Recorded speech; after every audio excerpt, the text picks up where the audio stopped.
grass soft in a little.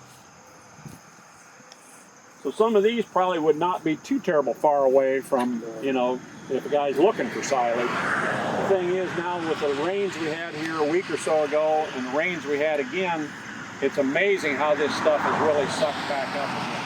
And we've gotten to the point in the season where the corn is mature enough to take for silage, but you can see the stalks are still green, so when we get a rain event, it'll suck that up and change the whole moisture of that plant.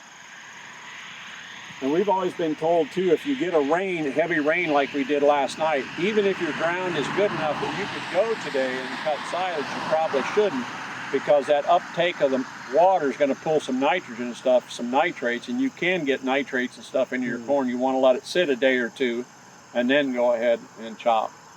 Some guys, you know, will go, well, you know, we didn't get that much rain last night, let's just go ahead and go anyway.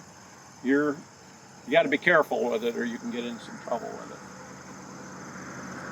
So this is, like I say, this is a newer variety that we're looking at as well. We've kind of got it tucked in between some others that we kind of know a little bit what they are. And this is the only way we know is to stick them in plots and check them out. Because you've probably been to enough plot days where everybody said, oh, this is a good hybrid, you know, you really need this. Well, maybe you do, maybe you don't, but when you try it a little extra. See, again, I like looking back through here and not seeing much. You know, you just see a lot of leaves in here. Not only does it keep your ground shaded, you get good weed control with it, but it just gives you a lot more leaf surface. And you can see a difference on some are more upright leaf. You'll see in the silage plot, some of those, they've kind of gone back to more of the upright leaf corns again. Way back in the 70s, that would have been that B73, Missouri 17 cross, where you saw a lot of that type of upright leaf, and you know, then they kind of got away from it and they got the top leaves that start going down more. This variety looks like the canopy closure is a little higher than it is. Newer varieties. And sometimes you'll notice too on the different ear heights too, you know, where some guys want their ears to be a little lower. I've seen corns already where you have to reach up even to get the ear, you know, it's so high. Depending on your environment, some people will swear by a high ear to keep the deer away. Yeah. Oh. To be determined. There was one variety in here where if it hadn't rained, I'd walk you back into it, but the coons were in it, and I mean, they have demolished it. And I guarantee you the coons can pick out a good silage variety. Yeah. A few years back, we had another silage variety in here, and they came out of the woods back there, and the front 30 feet of the plot was good, the back 30 feet, and the rest of the plot, for a couple hundred feet, they had completely demolished and knocked down. And there was, I suppose you're familiar too, that every ear of corn will always have an even number of rows around it. It'll never have an odd number, which is cool. So, like I say, our maker knew what he was doing when he made it, I guess, because you'll always have an even. So if you're eating sweet corn sometime with somebody and you want to impress them, say, I'll bet your ear of corn that you're eating has an even number of rows of kernels around it.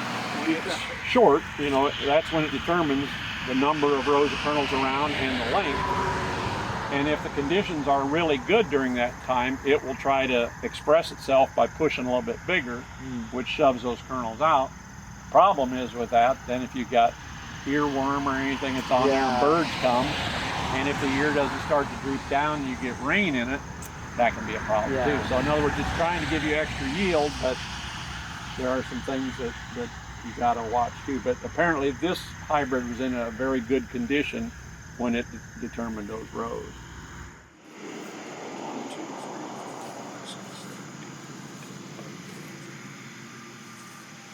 20 rows. I don't know what's doing that.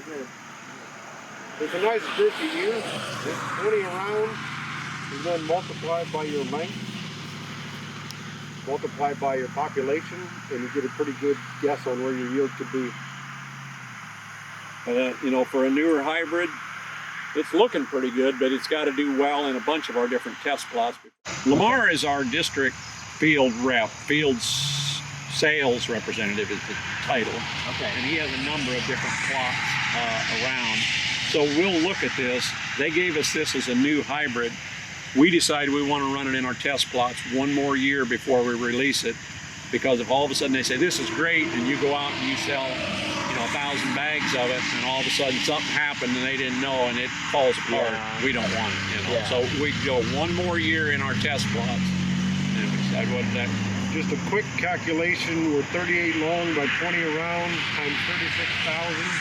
We can take a guess that we could possibly yield 300 bushel on this variety.